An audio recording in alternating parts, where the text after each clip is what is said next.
Isaias Grandes ydi fy enw I, ond mae Cymru yn fy galw I yn y seia. Dwi'n dod o'r wladfa, dwi'n dod o Derfynol yn y Rownd, Patagonia, ac yn aethon i'r capeli Protestanaidd lle mae Cymru yn arfer mynd. A dyna sydd nes I cwrdd ar Cymru pan o'n i'n bach. Ges I fy magu yn Derfynol, felly nes I tefu efo'r iaith ar bwys fy nheulu, efo ffrindiau o gwmpas fy nheulu. A dwi ddim yn dod o dras Cymreig, dwi'n dod o dras Spanaidd ac Eidalaidd. Ges I diddordeb achos roedd y bewyd yna yn Cymreig a oedd y bobl yn siarad Cymraeg a gaeth fy nhad I weithio ar y ffarm lle oedden nhw'n siarad Cymraeg.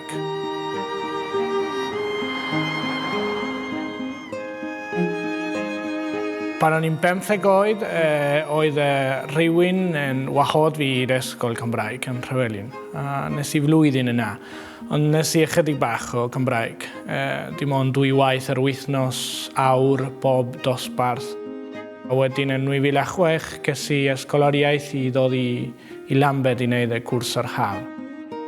Ac yn 2009, ges I ysgoloriaeth ar gyfer athrawon I ddod I arselwi mewn ysgolion yma sydd mae athrawon yma'n dysgu'r iaith ac yn ymlaen.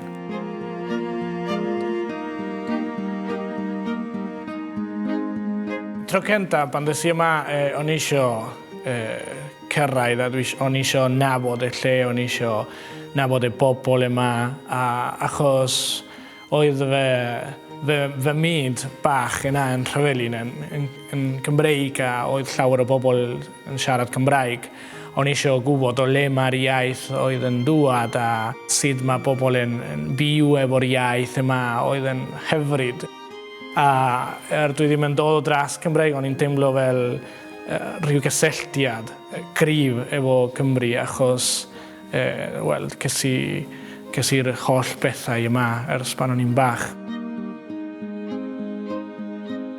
A wedyn pan des I yn 2009, nes I fwynhau llawer achos o'n i'n gallu siarad Cymraeg yn rhugl yn barod. Felly o'n i'n gallu gysylltu â llawer o ffrindiau a phobl. Pan des I Caerdydd tro cyntaf, ces I sioc achos do'n I ddim yn gallu gysylltu â'r phobl, do'n I ddim yn gallu siarad yn iawn achos dwi ddim yn siarad Saesneg yn iawn.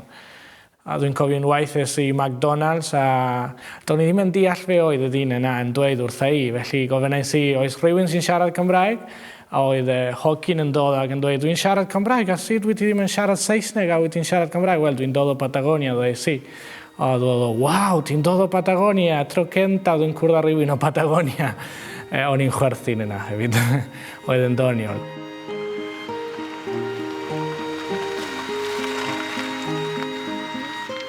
Wel, mae Derfynol yn hyfryd I fi, dyna fy myd, dyna lle ges I fy magu a mae llawer o bethau Cymreig.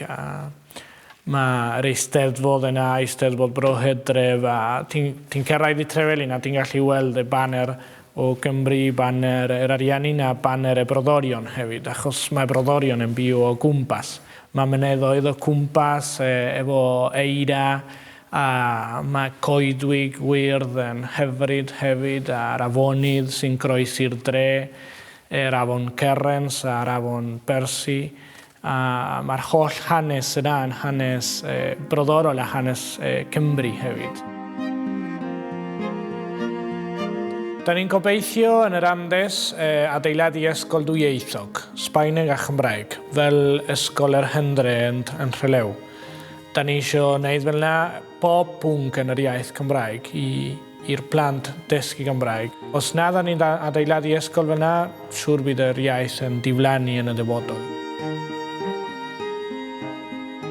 Yn ystod y cyfnod yma o ddiolchgarwch, da ni'n cofio a gwrs yn diolch am y flwyddyn sydd wedi bod.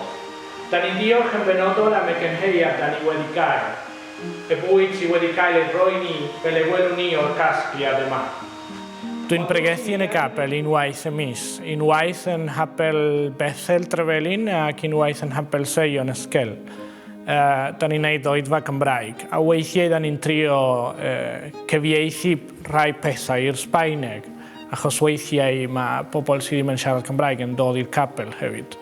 Ond rhan fwyaf da ni'n neud yn Cymraeg.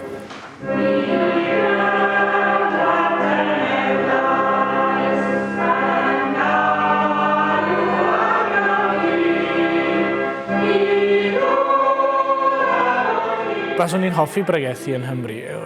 Dwi ddim yn siŵr os rwan, achos mae llawer o bethau i wneud rwan, ond wrth gwrs dwi'n mwynhau pregethu yn y capel a yn yr iaith Cymraeg. Dwi'n credu be mae Beibl yn dweud a dwi'n hoffi dilyn be mae Beibl yn dweud. Dwi ddim yn pwyso neb arall i dilyn y Beibl, ond dyna be dwi wedi dysgu yn Rhyfelyn efo fy nheulu a yn y capeli, a mae'n bwysig iawn i fi. Yeah.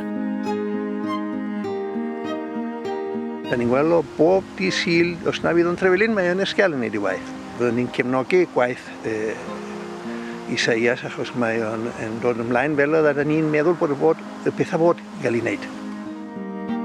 Dwi'n dysgu oedolion a maen nhw'n dod heb gwybod gair o Cymraeg. Iawn. Iawn. Siŵr. Siŵr. Weithiau mae rhai sy'n dod, maen nhw'n gallu Cymraeg achos oedden nhw'n siarad Cymraeg pan oedden nhw'n bach, ond maen nhw wedi colli'r iaith. Felly, pan maen nhw'n dechrau y cwrs, maen nhw'n dechrau cofio sut oedd y iaith, a ar ôl tipyn o amser maen nhw'n dechrau siarad yn rhugl. Isaias 2. Pwy da chi? Fernando 2. Pwy da chi? Italia 2. Un o'r bethau dwi'n edmygu am Isaias ydy ei frwdfrydydd, achos mae bob amser, nid yn unig mae o wedi dysgu Cymraeg ei hun, ond mae o'n gweld pa mor bwysig ydy o i bobl eraill, a felly mae o'n help pobl mewn ffonio nhw, mae'n neud yn siŵr bod nhw'n dod i'r dosbarth, felly llongyfarchiad iddo fo. Wel, swn i'n licio cael plant a magu nhw yn yr iaith Cymraeg. Dal yn weithio o'r iaith fel athro ac yn y capeli bregethu yn yr iaith Cymraeg, weithio efo Cyngor y Dre yn Hwm hyfryd. Da ni eisiau gwneud arwyddion dwyieithog Cymraeg a Sbaeneg, llyfrau dwyieithog, wel, gweithio i cadw'r iaith Cymraeg.